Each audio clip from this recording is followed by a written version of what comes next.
John 21. Restoration by the fire. Recommissioning with love and the call to follow. Yehovah, meet us in the places where we feel unfinished. Restore our love so our obedience is clean and steady. Teach us to follow Yeshua without comparison, without delay. Yehovah Meshiv. Yehovah restores. He turns us back and renews what failure tried to steal. Psalm 23, verse 3. John 21 shows restoration that leads to assignment, not shame. Yehovah Meshiv. Kadosh, Kadosh, Kadosh. Holy, holy, holy. Please fill me and lead me and cover me and stir me and speak through me with your Ruach HaKodesh, your Holy Spirit, your set-apart breath, that I may speak your written words with boldness and humility to those who listen.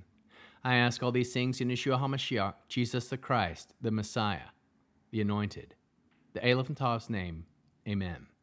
We'll start with the Shema. Listen and obey. Children of Yehovah, pay careful attention and respond.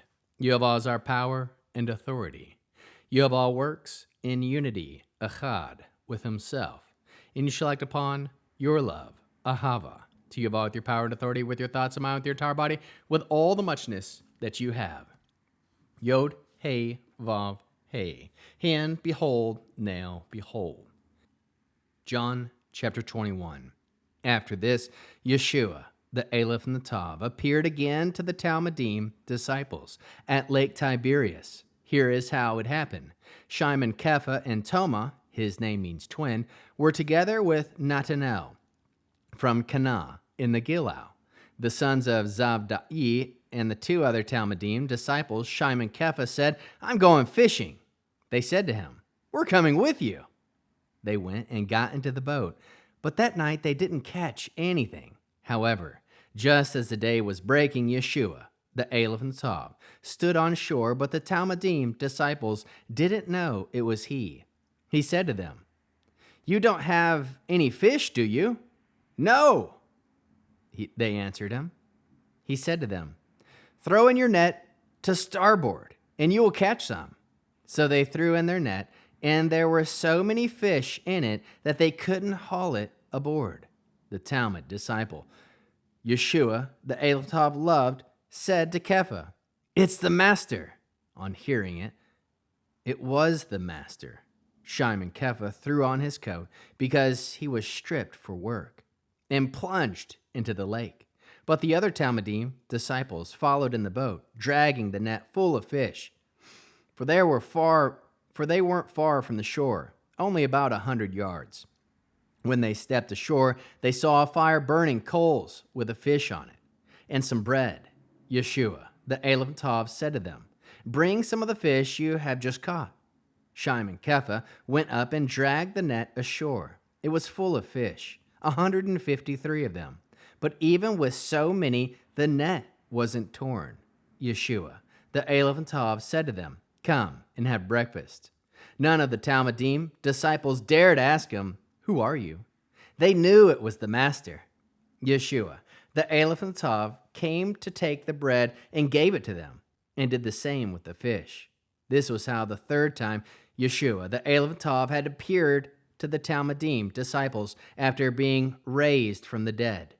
After breakfast, Yeshua, the Aleph Tav, said to Shimon Kepha, "Shimon Bar Yochanan, do you love me more than these?"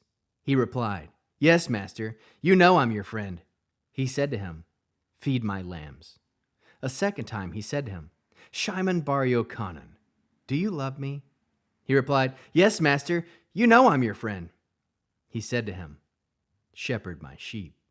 The third time he said to him, "Shimon Bar Yochanan, are you my friend?" Shimon was hurt at the questioning him a third time, "Are you my friend?" So he replied, "Master, you know everything. You know I'm your friend." Yeshua, the Aleph Tav, said to him, "Feed my sheep." Yes, indeed, I tell you, when you were younger, you put your clothes on and went where you wanted. But when you grow old, you will stretch out your hands and someone else will dress you, carry you where you do not want to go.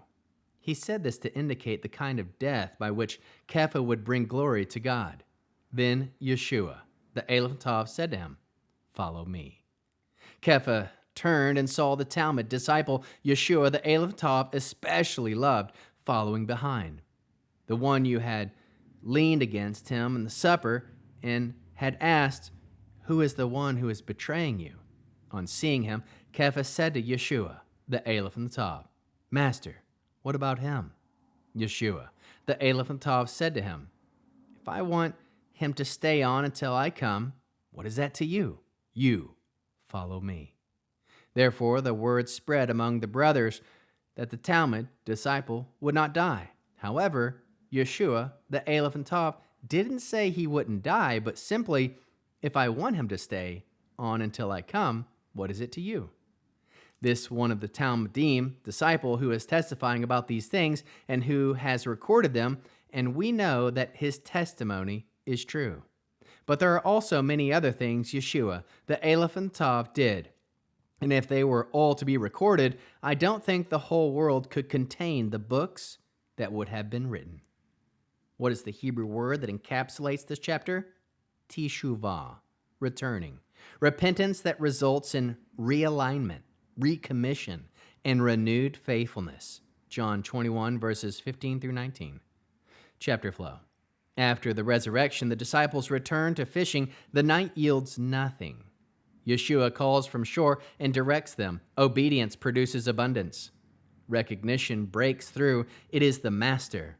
Breakfast by the charcoal fire, quiet provision, quiet authority. The triple question to Peter: love tested, not to crush, but to restore. The triple commission: feed and shepherd the flock. Yeshua foretells Peter's costly future and repeats the central command: follow me. Peter looks sideways to another disciple. Yeshua corrects comparison thinking. John closes with witness language. The testimony is true, and the works are beyond counting. Core theme. John 21 is the shepherd elder, restoring fallen shepherd. Yeshua does not leave Peter in regret. He rebuilds him through love, truth, and assignment. The final command is simple and sharp. Follow me, not analyze everyone else, not negotiate your comfort, not hide in the past.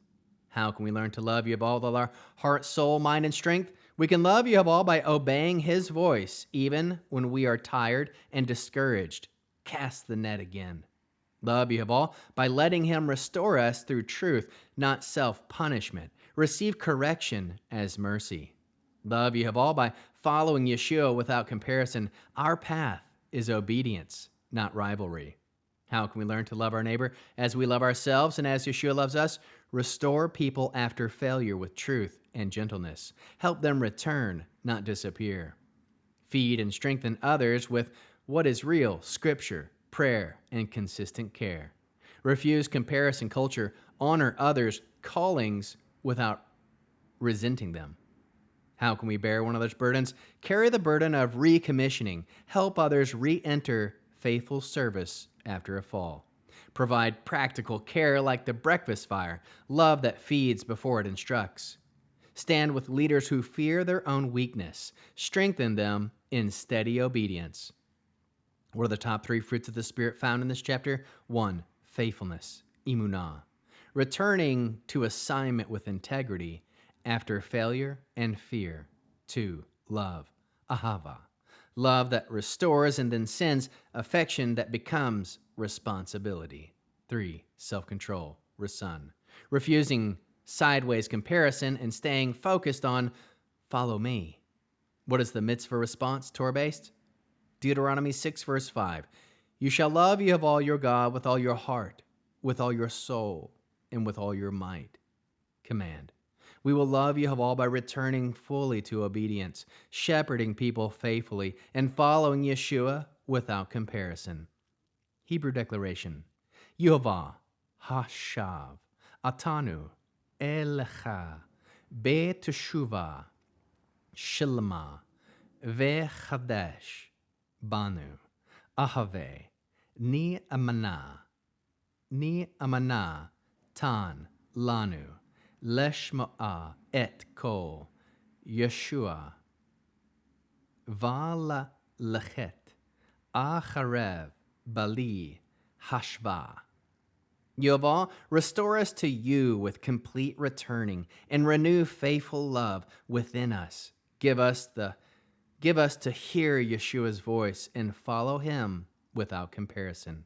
One sentence summary: Yeshua restores Peter, commissions the flock, and commands, follow me. Now, after having read the chapter and going over it, here are some heart-piercing questions. Where are we returning to old nets because discouragement has dulled hope? Another, what would it look like for us to obey simple instruction from Yeshua today? Where do we need restoration, truthfully, without hiding in shame? Another, do we love Yeshua enough to feed his sheep, not just enjoy his blessings? Another, what comparison habit is stealing focus from our calling? Another, if following costs us comfort, do we still say yes? Another, who near us needs a recommissioning conversation instead of a condemnation speech? We'll end with the Aaronic blessing using the name. Yehovah will kneel before you presenting gifts, and he will guard you with a hedge of protection. Yehovah will illuminate the wholeness of his being toward you, bringing order, and he'll provide you with love, sustenance, and friendship. Yehovah will lift up the wholeness of his being and look upon you, set in place all you need to be whole and complete. Shalom, shalom.